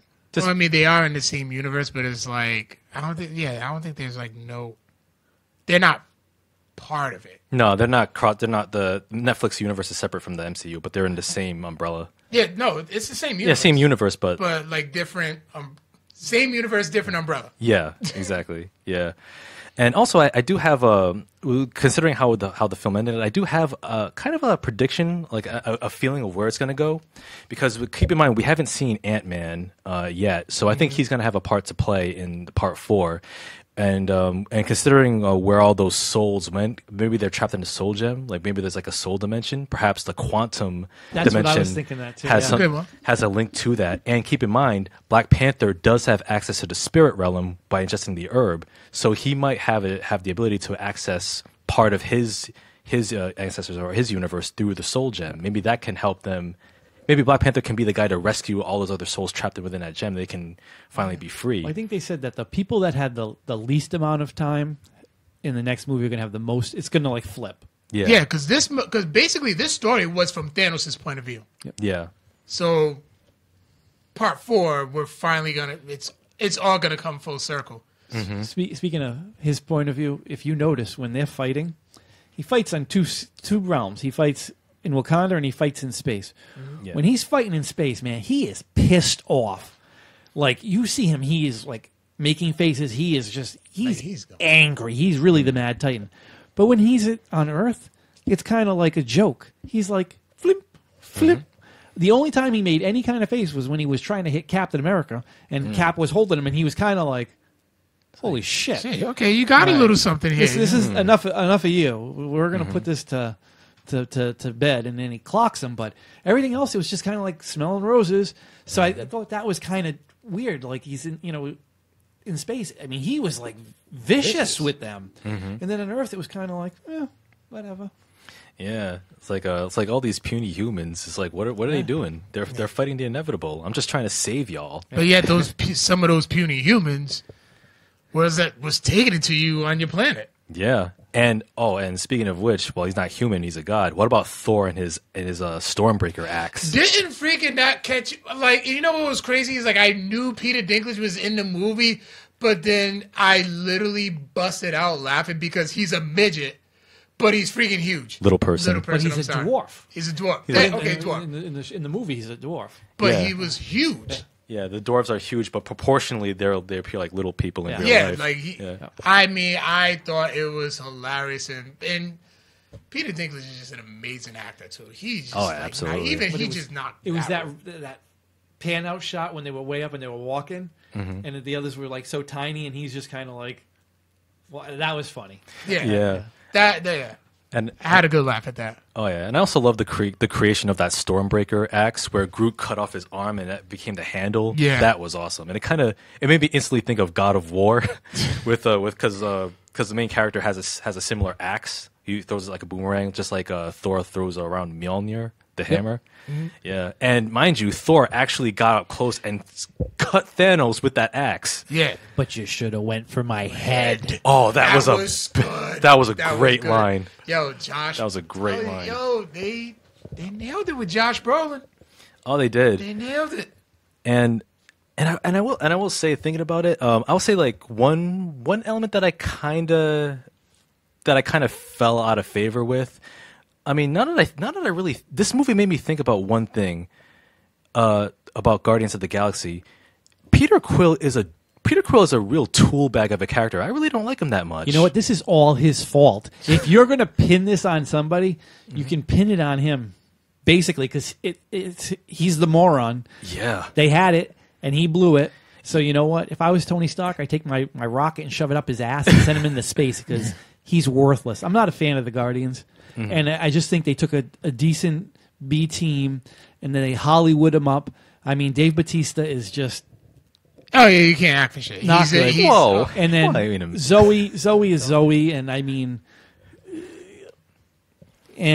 Nebula, Mantis. I thought Mantis of the group, Mantis was, and you know what? Finally, for once, the rat wasn't a pain in the ass. I thought Rocket Rabbit. was okay. Rabbit. Groot was worthless, other than he was only in it to cut his arm off. That was so. Getting to this for a second, do you think they gave us too many characters, and people were just like Bucky didn't have a lot to say, and Groot was kind of worthless? Do you think that they went overboard with the characters? That people didn't get enough? I wouldn't say overboard, but I think it's inevitable that some characters are going to get the short shrift in terms of screen time. Yeah. But I think that they made enough of an impact to actually matter in the long run. I would Yeah. I agree with those Yeah. sentiments, Vic. Yeah. Like it'd be different if like they were featured and did nothing, then that would be something that I disagree with. But yeah, with Peter Quill, I really don't like him anymore as a character because, like, mind you, they had the perfect plan and they were almost ready to pull the Infinity Gauntlet off of Thanos' hand, and they were almost done. And then when Thanos said that, "Oh, I killed your girlfriend" or something to that effect, and then Peter Quill, because mind you, he has the mental and emotional capacity of an adolescent. You know, he acts out like a teenage brat would, and he starts banging Thanos in the face and ruins their plan. Remember, he didn't say he killed her. He goes, I had to, and then Nebula was the one that said he did it. And then but Tony Stark caught on enough to, like, he saw it going down fast. He's like, no, Quill, don't. No, Quill, don't. And if you see Peter, actually, Spider-Man had the gauntlet off his hands. He caught it with his fingers at the last second. But Quill was acting like a first-class jackass, and it cost everything. Yeah. So John Aponic says, "Yeah, but didn't get nearly enough Captain America." Well said. That's true. Yeah, I thought Captain America came up a little short for was screen saying. time. I mean, the big winners in this movie, I thought, were Doctor Strange, Scarlet Witch. It showed me that I'm not an Iron Man fan. His movies I think suck, but I think he's a fantastic team movie person. He won big in this one. I thought he was fantastic. And Thor, I think those were the four winners. Thor was a badass. Yeah, Thor he was was. badass. When he got the Stormbreaker, like Yep. he came through like a boss and just started doing damage. And I'm like, you know what? That was what's up. That was dope. I think Scarlet Witch was the biggest badass out of them all. I mean, she's trying to kill the man she loves, or the robot, or whatever you want to call the Vision. She's focusing her energy on him, and she's holding off Thanos. Yeah. And she's going through the distress of, oh my God. She's crying because she's killing someone she loves. She's holding him back, and she's doing it. Yeah. And she won. I mean, if anyone came out of that movie, the most powerful person, it's her. Yeah. And you know what?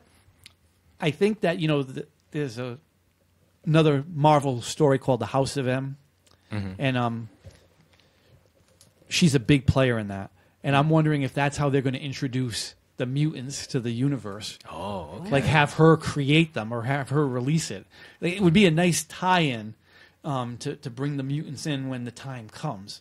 But she was, I watched that movie and I was like, wow, she is powerful. And Yeah. like I said, the four of them, like Tony Stark, he really impressed me in the movie. And then, Thor was just Thor. Thor. Yeah. He lived up to the. I guess it's from Ragnarok when he was whining about his hammer being broken, and and his father's like, "You're not the god of hammer, you're the god of thunder." Yeah. And it's like, oh yeah. Now, did this movie make you guys want to read Infinity Gauntlet? Go back and read the Infinity Gauntlet? Yeah. Yeah, I just got to find the time to do it, but yeah, it's on my list. Yeah, same I here. got like so much to read. I'm actually almost caught up. I'm reading Regan? Days of Future Past now. Raw Cocos has copies. Oh, good. Yeah, he blames me for ordering many because he couldn't find them, but it really wasn't my fault. Yeah. They were underneath the shelf. Oh, okay. So we have extra copies of it. So we do have the Infinity Gauntlet. Yeah. And also with Vision, I think somehow because if you remember, Shuri and Bruce Banner, they were trying to figure out a way to extract the gem from his forehead while maintaining as much of his consciousness as possible. I think that they'll bring back Vision, perhaps in a diminished form, and then like if you notice when he died, like his body went completely gray. Yeah. I think when he's resurrected, he'll be all white like in the comics, or like the older version of Vision, and then like he'll be like completely separate from the Infinity Stone and be his own being, like totally. Yeah. I think that's where they're gonna go. I think. The weirdest thing about that whole scene was when he was taking the stone out of his head. Yeah. I was looking at his hands and I'm like, how the hell is he going to be able to do it? I figured he was just going to like pop his head and just pull it out like a cherry, but it was like he really didn't do much damage to the head. I mean, he ripped it out, but because his fingers are so big and the stones are so small, I was like, he's going to have to. And he was just like, think, like no problem. I was like, oh. Yeah, and he caved his forehead in too. Yeah, he did. Yeah. Oh man. Thanos was badass. Yeah, and man, I can't wait to see how they conclude the MCU as we know it. But it's not going to be the conclusion of the MCU. Like, there's going to be more story, and it's going to be more. So my thing is like, what's next? Well, they're going more cosmic. So what I'm hearing is like they might go with the Skrulls Yep, the Skrulls. That's why, like Captain Marvel, they're going in a cosmic. direction. Yeah. So I don't know how that's going to pan out for Avengers. They're talking about Nova might be getting a movie. Captain Marvel. I would like to see They're it. talking Moon Knight, but he's not cosmic at all. I want to see. I would much rather see Moon Knight in the Netflix Yeah. series. I hope. Well, yeah, you know, the Netflix is like a poor man's MCU. They're not. They're street level. Yeah, they're not taking characters that they have to put a lot of, you know, CGI or whatever special effects into them. They're all pretty easy. So Moon Knight would be a perfect character for that. I want to see Namor. I'd love to see. Yeah. They probably will bring him in because isn't he like a Black Panther? He was like a Black Panther adversary. Well, yeah, Fantastic Four too. Yeah. You know, and you know, for all you DC haters, DC did a really good job in Justice League with Aquaman. I mean, the effects. I mean, that scene under the harbor when he's stopping the water. I was like, that was well done. So it shows you can do an underwater. It could be done, but it shows that it can be done. Yeah. It's just they just need the right people behind it. Yeah. Yeah. Yeah, because Jason Momoa, I think he could pull off that version of Aquaman, but as long as they have the right people, like directors and writers, then it can actually really take off. Right. Yeah. But directors don't last long in the DCEU. Yeah, it's like a revolving door. Like with the Flashpoint movie, I know. Yeah, they've gotten the directors of Game Night, which is a funny movie, by the way. It's a dark comedy. But yeah, any other final thoughts about the? I got Infinity Easter War? eggs. I got okay. Easter eggs. Okay, so first of all, Vormir, which is the sixth planet from the. I tried to write it out as best way. It's the Helgenter system. Yep. In the comics, it's actually part of the Kree Empire, and the creatures called Worms actually lived there. They didn't make an appearance in the movie, so possibly could they make an appearance? But they had like limited appearances, and most of their interactions were with Thor. Okay. And the first appearance was in Vormir was Avengers 123, which came out in 1974. And it was also the origin issue of Mantis. Oh, Okay. So there you go. Two origins in one story. Nice. She was, you know what, too? She was pretty badass, too, for that, like, that 10 seconds when she's on Thanos. I was like, holy shit. Yeah. Because he's a big dude, and, like, she managed to tone him down. I was like, wow, go Mantis. Yep. yeah. What's next? Okay, I did the Red Skull. Oh, and there's actually an Arrested Development. My cousin told me about that, yeah. Yeah, so the Russo brothers they actually came to fame by doing Arrested Development. Yep. Well, in the back, if you look in the collectors in the scene with the collector, you know he always has some type of Easter eggs. You just really have to look whenever you see him. But if you look in the background, you actually see the character Tobias in all blue when he tried to become a member of the Blue Man Group. So you really have to look for him in that scene. Wow, I didn't know he was in that. Well, if you see Did you stayed for the credits, right? Yeah. Yeah, they make a comment about Arrested Development in the credits. Oh, okay. I saw that and I was like, oh. And then I was trying to figure out what the hell what they were talking about. But Yeah. Yeah, the Russo Okay. brothers, they did Arrested Development. Okay, nice. Okay, the Defender arcade game that Groot was playing was actually a it was a 1981 arcade game that was released for the Atari 2600. And basically the premise is that you destroy alien invaders and protect the astronauts, just like the plot for Infinity War. Okay.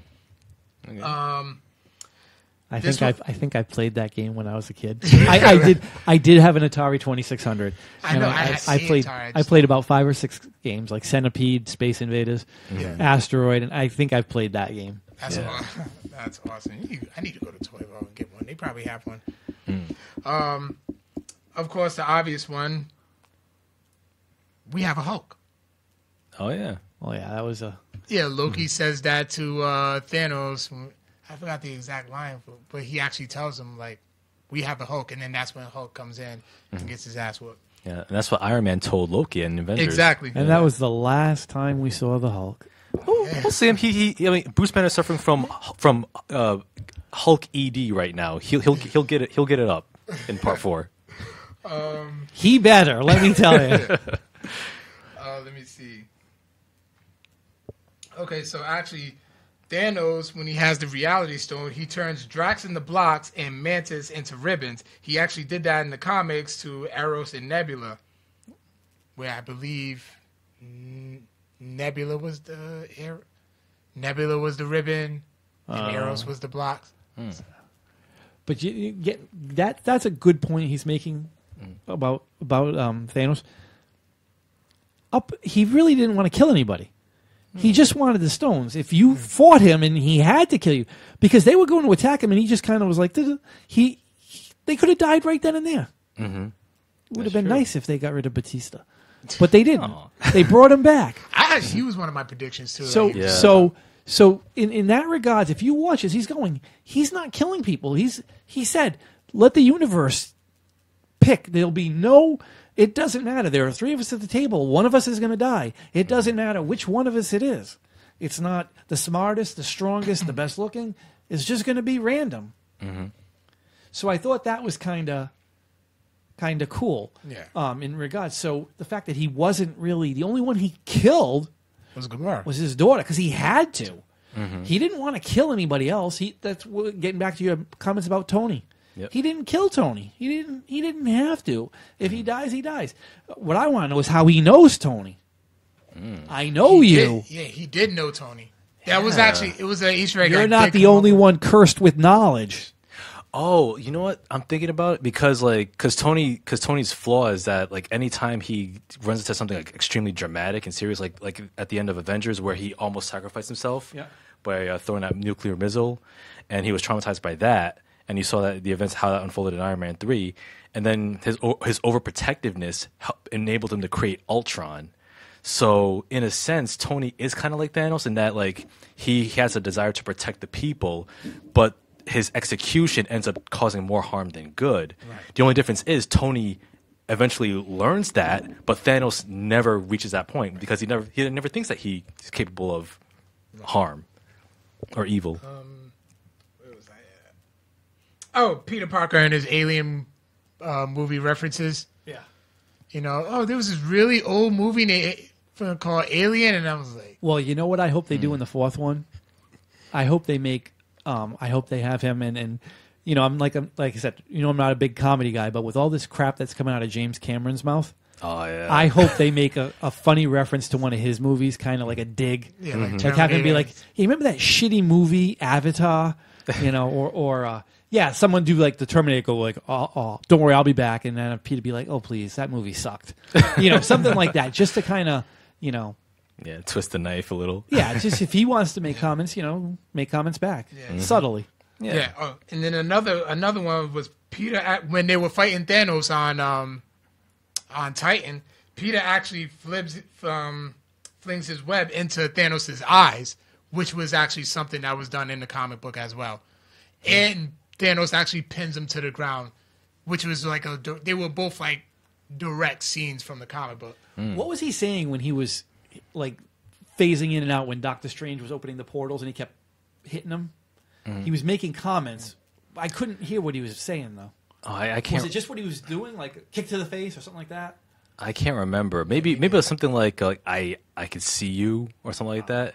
And then you notice when he used the soul gem, like Doctor Strange's soul kind of wobbled out of his body a little.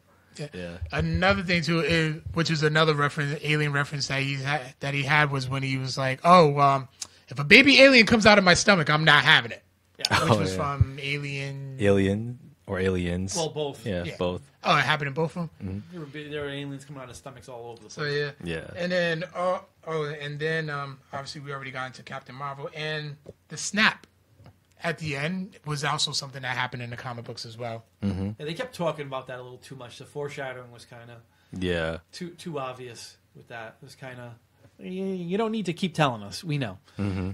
That was kind of. Yeah. I like how he had his armor on, and then after he got through the Asgardians, he's like, shit, I don't need any more armor. I'm good. Yeah. And you don't see it anymore. Mm-hmm. That is true. Yeah. But that's it. That's all I got for Easter eggs. Okay. So yeah, is it safe to say that you guys would recommend Infinity War? Oh Yeah, definitely. You know I do. I'm representing.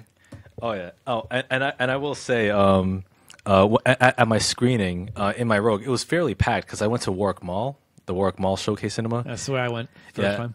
Yeah, I went there at 9:30 a.m. on last Friday, and there was a father there with his son who looked no more than like maybe 3-4 years old. And towards the end of the movie, when the characters were fading away, the little kid was like, "I want to go home. I want to go home." Aww. And I was like, in my mind, I was like, Nice. I was like, hey, I said it. I wanted to see tears in the eyes of children with this movie, and I got it. I got it. And you say I'm heartless.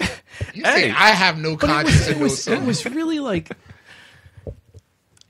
it was the deaths were all really, other than Gamora's, but even that wasn't. They were all kind of anticlimactic. Like nothing really. I stayed off Facebook for a couple days because I didn't want to know anything, and then I'm reading it, and then like the people I'm reading from people, they're all like, I expected more. And as I'm reading all these things about people and then people I'm talking to, I'm like, what the hell? It's like you're talking about Star Wars all over again. What do you people expect? It's like you keep thinking like you want more. They gave you a damn good movie. I mean, there are some minor flaws in it, and there'll be things you don't like, but it's still a damn good movie. And it's like, I feel like with Star Wars, it doesn't matter how good the Star Wars movie is that it comes out.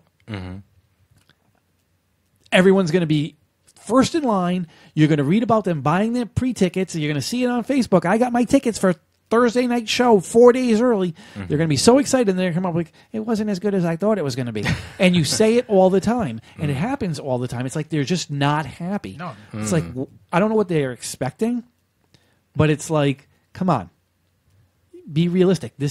It's a comic book movie. Special effects. It is what it is. And I mean, I know some of the things we talked about were, technical and whatever. You can't make everything perfect. But it was a damn good movie. For people to be like, oh, I thought the first two were better, let me tell you, this movie was better than the first two combined. Because the first two, exactly. Yeah, no question. Well, the first one was great, especially for its time, and it was the first time like something like that was really done.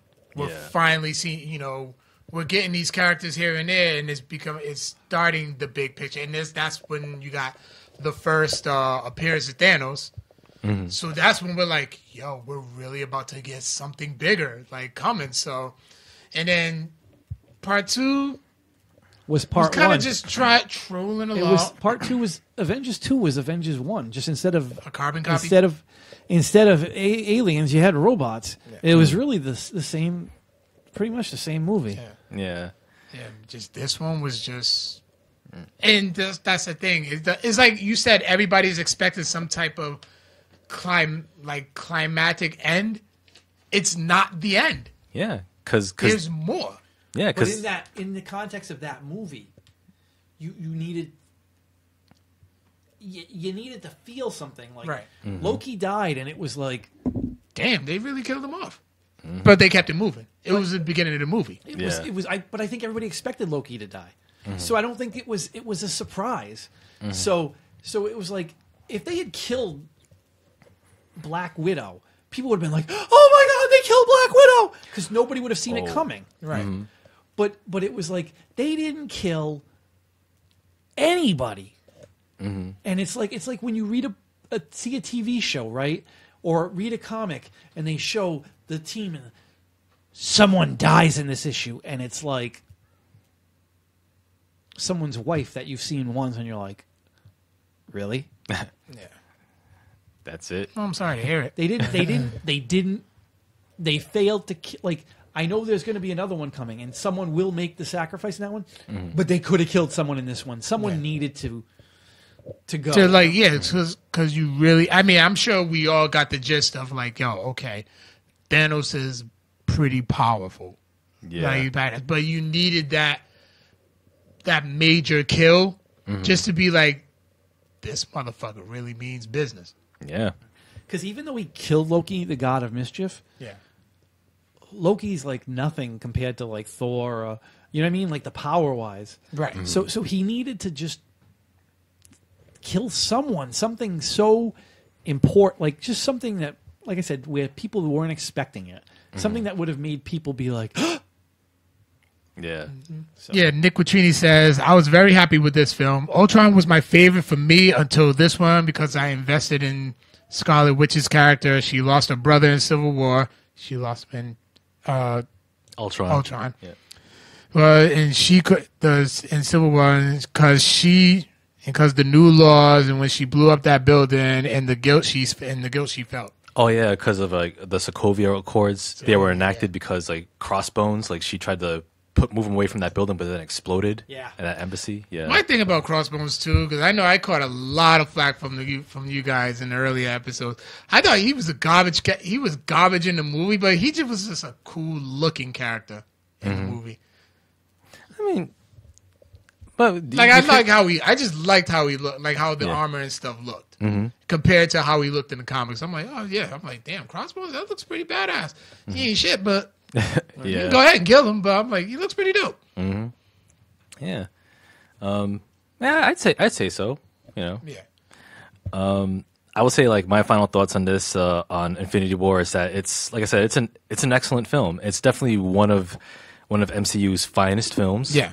I'll say, it's better than the first two Avengers films. I'll say Black Panther is my number one favorite still, with Infinity War at number two, very close. I'm gonna see Infinity War again at some point. Let me know. I'll have Trevor go with you because he wants to see it again. Get me off the hook. Yeah.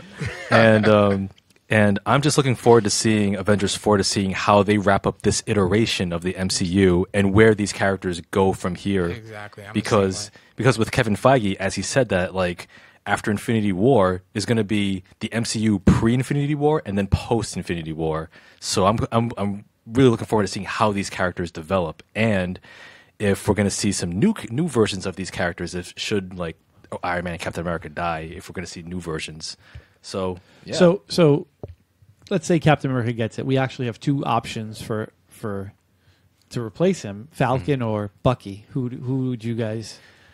I think the more logical choice would be Bucky because of their connection, and plus. Yeah, but if they're gonna stay true to the source material, it probably would be Falcon.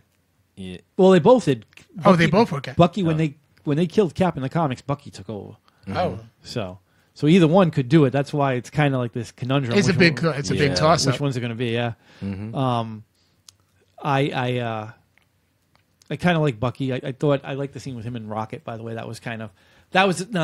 Oh yeah, when he was swinging, Yeah. he was swinging a rocket around, they were both shooting. I was like, that was cool. That was cool. Great. That was like I said. That was good humor. Like you like Black Panther. I like Captain America. I think the Captain America movies are the best Marvel ones. Mm-hmm.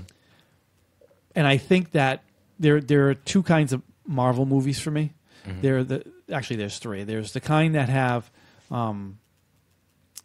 what I call, it doesn't matter who the character is. It's an ensemble movie, like Captain America and Black Panther.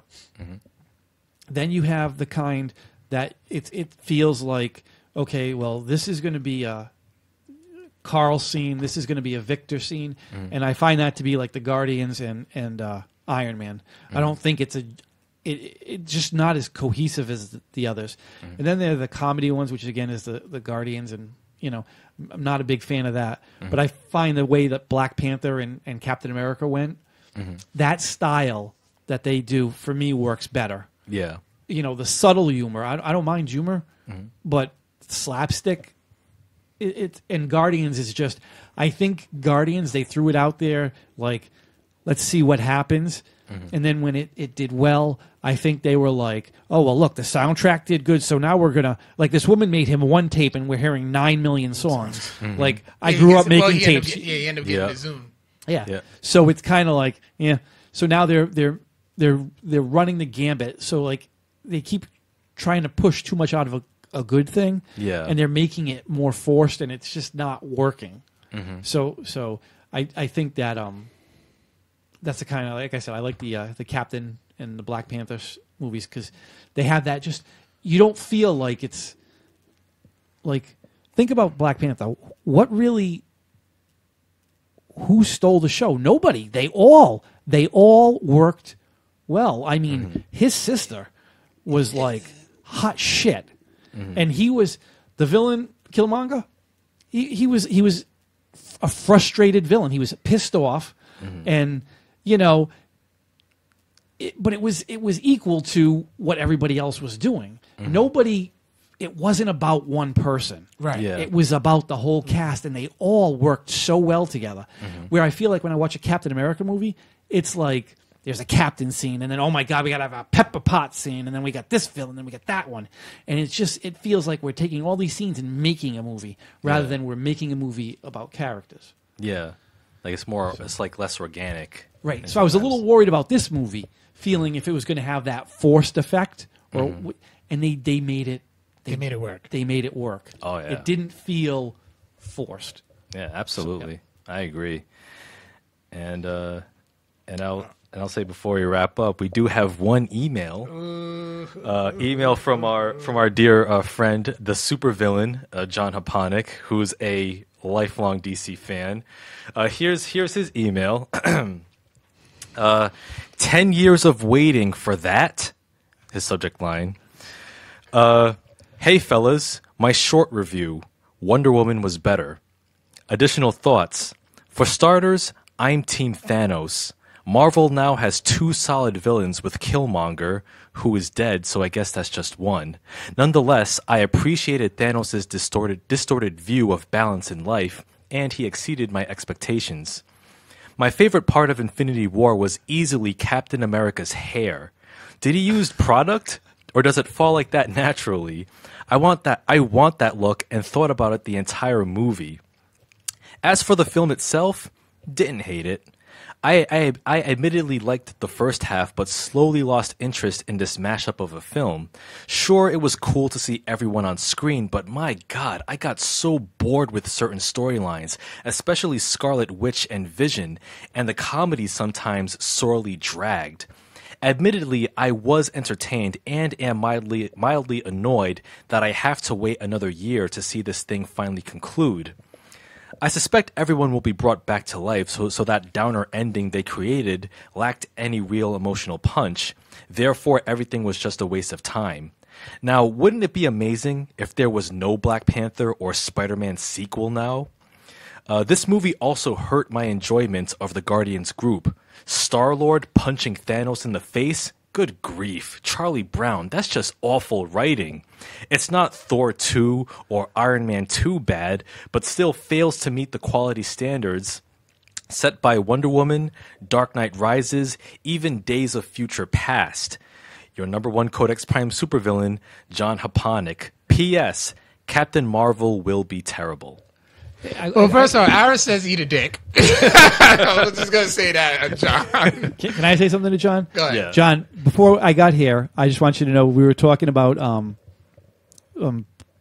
Black Panther and Wonder Woman, and I had said, DC did something right, and Marvel screwed the pooch. And I said that, first, Wonder Woman was in Batman versus Superman, and everyone said she stole the show. Then her movie came out, and it was fantastic, and it built off of the Batman versus Superman. And then Justice League rolls around, and she's the leader, and again she stole the show, and they kept progressing properly with her. Then Marvel comes out with Black Panther. He's in Civil War, and he's a pretty cool character, and everyone's like, "Oh, I can't wait for the movie." The Black Panther movie comes out, and it's great. And then this movie comes out, and he's inconsequential. Didn't matter if he was in the movie or not. It was just they really dropped the ball on a really hot character that they had, that they could have really taken to the next level like DC did with Wonder Woman. So John, I hear you on that. I just think that Marvel made a mistake there, and I think that might come back to bite them in the long run. Just my opinion. Okay, that's fair. That's They fair. could have had Black Panther. It was like you really could have. Other than if it wasn't at Wakanda, you wouldn't have even. He would have been like Bucky or Falcon or Rhodey or whoever. Really, Kind of true. Yeah, I see your point for sure. I do. yeah, he was just there to give Bucky his arm back. I guess I don't know. Yeah, it's a cool looking arm though. Yeah, that was pretty badass. So we're gonna go straight into question of the week. Last week's was what were your predictions? We pretty much everybody who sent in their predictions, they all basically just said it in the chat and all that. So we're just gonna go to next week's. What is a comic that you think everyone should read before they die? Oh, I like that. Wow. I got a few, but I've got a few too. Well, you talking one issue or a story? I'll go with story. Oh, jeez. Hellion. Well, yeah. Cheap plug. Cheap plug. Sorry. There are a few. I like Dark Knight Falls when they kill Batman Okay. with Bane. That whole story was really, really good. It was That's well. the one when Bane puts Azrael, yeah, Bane breaks his back, Back, yeah. and then he has Azrael take his place instead of Dick. So there's that little animosity between Dick Grayson and him, and Dick's all mad. He's like, "Well, you why'd you pick him instead of me? It should have been me." And he was like, "I knew you." Like he didn't say he knew he couldn't beat Bane, but he knew Azrael could, and his concern was Azrael. He needed who's going to take out Azrael, and he knew Dick could take out Azrael. Yeah. So that's why he did that. So that was a great story. There's one way back. DC used to do comics in their annual, so it would have a beginning, an alpha, and an omega, and in the middle it would go to all the annuals, and it would connect it. So DC had a thing that was called Armageddon 2001. It's a fun story, but the readers were smart, and it was supposed to be Captain Atom was supposed to be the bad guy. Okay. And it ends up they changed it to Hawk from Hawk and Dove because the readers saw the eyes and they knew, so they had to do some changing. But what it was the bad guy Monarch starts off, and he is like he wants to make sure he becomes Monarch, so he sends this guy. He creates this guy kind of like Silver Surfer becomes Silver Surfer, but the guy's named Wave Rider, which if you watch Legends of Tomorrow, that's the ship they ride on, Wave Rider. Okay. And he's supposed to travel through time, so that was kind of a nice plug. So Wave Rider goes to all the annuals to see the heroes, to see where their future is going to take them. So it's kind of a fun. It's not one of the best stories, but it's an enjoyable story. So that's a good read. Oh God, Apocalypse. Oh, what's it called? Age of Apocalypse from Marvel. That's a good one. That's a fun one. You got to get the whole. It's a thick story. You got to get the hardcover for that, or it's like 4 trades. Oh wow. So it is. It's a good one, but it's kind of like a different look. Like Wolverine doesn't have one of his hands; it gets cut off. I think I have that one. Yeah. So that's. I'm pretty sure I have that one. I have to go look at my shoe boxes, but I think I do have. So I'll just stop there. But those are kind of like the fun ones. All right, what do you got? Some comics you should read before you die. Definitely Watchmen by Alan Moore. V for Vendetta, also by Alan Moore.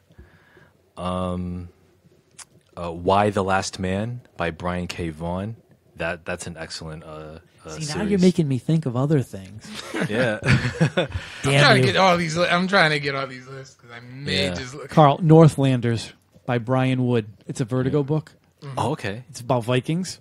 Oh, it's really good because it's not like there'll be like a 6-issue arc about Carl, and then there'll be like a 3-issue arc about you, and then a 5-issue arc about me. It's not the same Yeah, person. I get the bigger story. But it keeps going, and it's such a good read. Brian Wood is is. Brian Wood is a really good Oh, yeah. good writer. Yep. Yeah. Oh, and my last one is Kingdom Come from DC. That is a classic. Alex Ross art. Yes. Yeah. Yeah. Okay, well, for mine, I would have to say I'm actually going to start off with a DC one, The Killing Joke. Oh, that's a good story. Yeah. Yeah. Like, that one line, all it takes is just one bad day. Yeah. Like, that hit me. I will say something that Victor put me on to, Black Panthers and A Nation Under Our Feet. I just need book 4. Yep. Of Briggs Lamb. Oh, really? They're supposed to be making it in a TV show. I don't know if it's going to happen. I hope so. I hope so. I think That is I'm- in the talks. Yeah, I bring think it- my biggest fear is that we're going to get all comicked out, and I think people are going to lose that interest Right. if things aren't done right, like the Inhumans. Because you notice the Inhumans came out, and then all of a sudden it was like people started less talk about the Netflix shows. Yeah. When they first came out, it was like, and then they've kind of each one has gotten a little bit worse, and then so I'm kind of thinking now The Walking Dead, and did you see the finale of The Walking Dead? I did. Okay, is it me or just tell me that would not have been the perfect way to end the series? Yeah. Like It I was. was like, 2 seasons ago. well, no, I mean, people say, Negan too long, but it's like the episodes, there's only, 16 episodes? And it was only really, how long was he in their timeline? It was only about 2 months, maybe? So, but it's like, it would have just been a good way to end it. If people are getting tired of it and you're looking for an ending, that finale was I was like, oh my God, this was the perfect way to end it. And that stupid stuff they had Maggie say. It's she's not even going to be on the show next year, probably. They're not sure yet. Contract-wise, I don't even know if she's renewed. It's Oh, wow. pull the plug. Yeah, it's time to pull the So, plug. so Yeah. the comic thing, you got to be careful. We're treading right now, I feel because there's so much coming out, and they're making characters, and that maybe shouldn't have movies. And it's so we'll see. I had another one too, but I just completely lost it. Donald Duck. No, I was Saga. okay. Yeah. Yeah. Saga's a good one by Brian K. Vaughan. Oh, yeah. Yeah, he's very good. Yeah. Some guys are did you hear Michael Bendis? By the way, for those of you who don't know, Michael Bendis joined the DC universe now, writing, Really? and he just did a little short story in Action Comics 1000, I saw that. I saw Action Comics 1000. and they that introduced a new character in it. It had 10 different covers or more, but they did introduce a new character. So if you're going to pay $7.99 for a book and it's a monumental book, give us a new character, and they did. So that was kind of a good thing. Oh, okay. Oh, nice. I think I may just try to hurry up and get it. You better. There aren't many left. I'm have to have Reagan put one in my box. I can do that for you tomorrow. Appreciate it. Indeed. All right. But yeah, that's it. All right. So, once again, Jim, thank you so much for Oh, my joining pleasure. us on the Avengers Infinity War talk. And thank you to everyone who joined in on our show. And you can always follow us on Twitter, Instagram, and watch all of our episodes on Facebook, YouTube. Listen to us on SoundCloud, iTunes, and Google Play. I think that's it. I think I got everything. You got it Yeah. in one breath. All right. So That's for awesome. now, make mine Codex Prime. There you go. Stealing Yeah. from Marvel. There you go. That's right. I can't end it better than that. So with that, as I always say, peace out, nerds. Later. Later.